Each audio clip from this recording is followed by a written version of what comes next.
Food গিয়ে দিয়ে আসতে হবে। এটা রাতে যাব। এখন আমি আমার কাজে যাব। আমার কাজ একটু বংশালে আছে, ওই কাজ শেষ করে তারপর এগুলা নিয়ে রাতে যাব। ওকে, আল্লাহ হাফেজ। এখন বাজে 8:39। আছি আমরা ফকিরাপুল। এই যে আজকে সারাদিন যে কাগজপত্র গুলো একসাথে করছিলাম, এখন এগুলা একজন একজন করে দিতে হচ্ছে। যে ফকিরাপুল একজনকে দিলাম মাত্র, উনি চলে গেল। মূলত বাসায় চলে গেছিলাম, কাগজপত্র সবগুলো নিয়ে বাসায় চলে গেছিলাম। এখন বাসা থেকে একটু আগে বের হলাম, বের হয়ে একটা কাজ ছিল, কাজটা কমপ্লিট করে এখন কাগজগুলা দেওয়ার জন্য বের হচ্ছি। আর 7 জন থেকে একজনের দেওয়া হয়েছে, আরো 6 জনের ওরা এয়ারপোর্ট আছে। এখন যাচ্ছি মূলত এয়ারপোর্ট। এখন এয়ারপোর্ট গিয়ে সবাইকে দিয়ে তারপর বাড়ির দিকে ব্যাক করব। তখন ওখানকার কাজ শেষ করে আমি আমার পার্সোনাল কাজে চলে গেছিলাম, ওখানে কাজটা দেখে আসছি। ওখানে কাজ কনফার্ম হয়ে গেছে যে কালকে সকালে ওই কাজ ইনশাল্লাহ শুরু করব।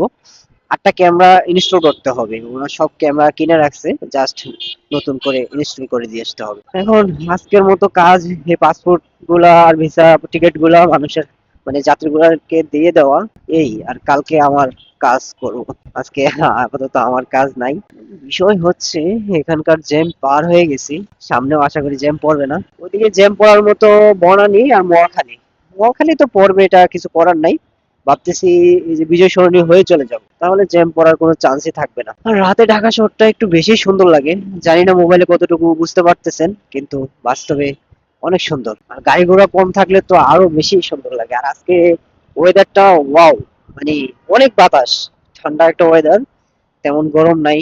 আজকে সকালে বের হওয়ার সময় একটু রোদ পেয়েছিলাম, তখন একটু গরম লাগছে। স্কাউটেন রোডে আছি, এখন এদিক দিয়ে সোজা একদম মগবাজার ফ্লাইওভারে উঠবো। হ্যাঁ, মগবাজার ফ্লাইওভারই তো। হ্যাঁ, ঢাকা শহরটা তো ছোট না, আর একটু পর পর এক একটা জায়গার নাম সবগুলো মাথায় রাখা সম্ভব আসলে সম্ভব না। এই জন্য মাঝে মধ্যে জায়গার নামগুলো আমি ভুলে যাই। ভোলার আমার একটা স্বভাবও আছে। আমি কোনো একটা জিনিস অনেক বলেন, মনে করেন মিনিমাম 50-60 বার যদি আমার সাথে এটা ওই জায়গায় যায় বা ওইটা আমার সাথে হয়, তখন জিনিসটা আমার মনে থাকে। 1-2 বার হলে বিশ্বাস করেন, এই 1-2 দিন পর আমার এই জিনিসটার কথা আর মনে থাকে না। এটা মনে করি, সবাই মনে করি এটা আমার সমস্যা, কিন্তু আমি মনে করি না, এটা আমার জন্য ভালো। কারণ মানুষের দোষ গুণ ভালো খারাপ মনে না রাখাই ভালো। না রাখতেই মানুষ চায়, আর এটা আমি অটোমেটিক ভুলে যাই। এর চেয়ে শান্তি বা মজার জিনিস আর কি হতে পারে। এই ব্যারিকেডটা দিয়ে ভালোই করছে, আগের জায়গায় সবসময় জ্যাম লেগে থাকতো। এখন ইউটার্ন নিলেও সামনে দিয়ে ইউটার্ন নিয়ে এসে বামে ঢুকো, তাছাড়া অপশন নাই। না, এখন ইদানিং প্রশাসন, পুলিশ, বিশেষ করে ট্রাফিক পুলিশ গুলা অনেক অনেক অ্যালার্ট।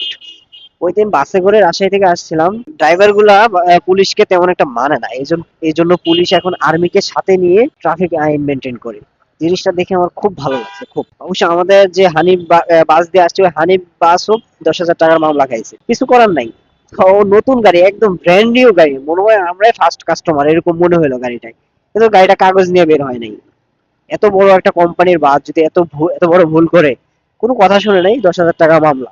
এই মামলার কাগজ নিয়ে চলে আসছে। এটা আস্তে আস্তে আবার সাভার পার হয়েছি, সাভার না, সাভার পার হয়ে নাই, চন্দ্রা চন্দ্রা পার হয়ে সাভারের রোডে ঢুকলাম। তখন আবার পুলিশ সিগন্যাল দিয়ে আটকালো। অবশ্য মামলা একবার খাইছে, ওইটা দেখায় বাইচে গেছে। যদি ওইখানে মামলা না খাইতো, তাহলে এখানে শিওর খাইতো। এভাবে ট্রাফিক আইন উন্নত হোক চাই, বিশেষ করে ঢাকা শহর, এটা বেশি অতি অতি জরুরি। আর এটা অনেক শক্তভাবে হোক, এটা আমি মন থেকে চাই। দেখি চলেন আজকে একটা চ্যালেঞ্জ করি, যে যে বিজয় সরণির যে সিগন্যালটা, এটা এক টানে পার হওয়ার চেষ্টা করবো। দেখি, এটা তো কোনোদিন হয় নাই, আর আজকেও হবে কিনা সেটা আমি 100 থেকে 80% শিওর হবে না, 20% সম্ভাবনা থাকতে পারে। সোজা যাবো না, বিজয় সরণি মোড় সিগন্যাল হয়ে ডান দিক দিয়ে ওই দিক দিয়ে বনানী মহাখালী ফ্লাইওভারে উঠবো। এটা কোনোদিনই সম্ভব না, আটকাই গেছি। এই গাড়ি এখানে আটকালেও বাইক কখনো এখানে আটকাবে না, চিন্তা করেন না, আমরা একদম সামনে চলে যেতে পারবো। আর সামনে যেতে যেতে যদি সিগন্যাল ছেড়ে দেয়, তাহলে তো চ্যালেঞ্জ কমপ্লিট হয়ে যাবে। এখন দেখা যাক যাইতে পারি কি না। একবার কল্পনা করে দেখুন কত দূর থেকে চলে আসছে, আর প্রাইভেট কারে যারা ছিল তাদের কি অবস্থা। ওরা আফসোস করতে করতেই তো, আমি হলে তো আফসোস করতে করতে স্ট্রোক করতাম। পাশ দিয়ে বাইক সাইকেল সব চলে যেতেছে, ওরা বসে আছে। দেখেন না সিগন্যাল কত দূরে, আরো যেতটুকু আসছে এতটুকু আছে, এত বড় সিগন্যাল, এতক্ষণে পা নামাইতে গেল। কি একটা অবস্থা, আল্লাহ, আলহামদুলিল্লাহ। এত বড় শহর, এত উঁচু উঁচু বিল্ডিং, এত মানুষ, এত কোটিপতি, এর মধ্যে দেখেন না এই বাচ্চাটা, ওর সমানও তো ছিলাম আমরা। যাক, আল্লাহ সবাইকে সহি সালামত রাখুক। নেক হায়াত দান করুক, দোয়া করি ওর ভবিষ্যৎ যেন উজ্জ্বল হয়। এরকম আমরা শহরে চলাফেরা করি, শুধু ও একা না, এরকম অসংখ্য অগণিত এসব সিচুয়েশন আমাদের সামনে পড়ে যেগুলা দেখেও আমরা কিছু করতে পারি না, আর আমাদের কিছু করারও থাকে না। হ্যাঁ, ওর বাবা মা ভিক্ষা করে বা যাই করে, চুরি ডাকাতি করে, কিন্তু ওর ভুলটা ছিল কি? ও তো ভালো একটা লাইফ ডিজার্ভ করে, কিন্তু ওর বাপ মা ওইটা দিতে পারলো না। না দিতে পারলো দেশ, সরকার, কেউ ওকে দিতে পারবে না। কারণ ও একটা লাইফে অলরেডি ঢুকে গেছে, ওখান থেকে বের হওয়া ওর পক্ষে সম্ভব না। যে একটা কালচারের মধ্যে দিয়ে বড় হচ্ছে, এটা ও কখনো ভুলতে পারবে না, যত ভালো পরিবেশে যাক না কেন। এখন এটা ওর কপাল, কিছু করার নাই।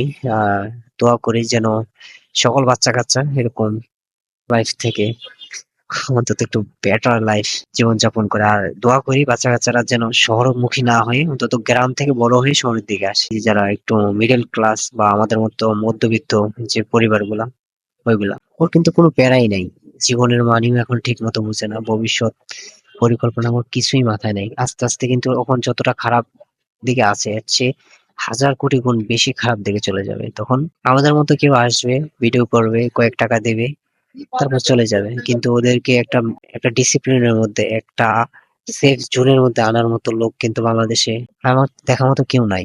এসব কাজগুলা কেউ করছে কিনা সেটাও জানি না। ও মূলত ফুল বিক্রি করে, বুঝছেন। অবশেষে এয়ারপোর্টে কাগজগুলো দিয়ে সবাইকে বুঝিয়ে দিয়ে ব্যাক করতেছি। এতক্ষণ ভিডিও হয় নাই, আমার স্টোরেজ ফুল হয়ে গেছিল, পরে দেখি কি স্টোরেজ ফুল। এখন এই এয়ারপোর্টের কাজ শেষ। কাজ শেষ করতে করতে প্রায় এখন 12টার উপরে বাজে, 12:30টার মতো বাজে। এখন বাসায় চলে যাচ্ছি। আর আজকের এই ছিল ভিডিও। কেমন লাগছে অবশ্যই জানাবেন। আর ভিডিওটা একটু লং হয়ে গেছে, ধৈর্য সহকারে দেখার জন্য অসংখ্য ধন্যবাদ। আর আমার জন্য দোয়া করবেন যেন সব সময় আপনাদের মাঝে ভালো ভালো ভিডিও নিয়ে আসতে পারি। আর সবসময় নামাজ পড়ার চেষ্টা করবেন, যাই করেন না কেন ভাই। এই শহরে একমাত্র আল্লাহই আছে, যে হ্যাঁ আপনার পাশে, আমার পাশে থাকবে, তাছাড়া আর কেউ নেই। শহরের মানুষ আসলে অনেক স্বার্থপর, এটা আপনি বাহির থেকে দেখে কখনো বুঝতে পারবেন না। এই আর কি, এই ছিল আজকের ভিডিও। ওকে, আল্লাহ হাফেজ, আসসালামু আলাইকুম।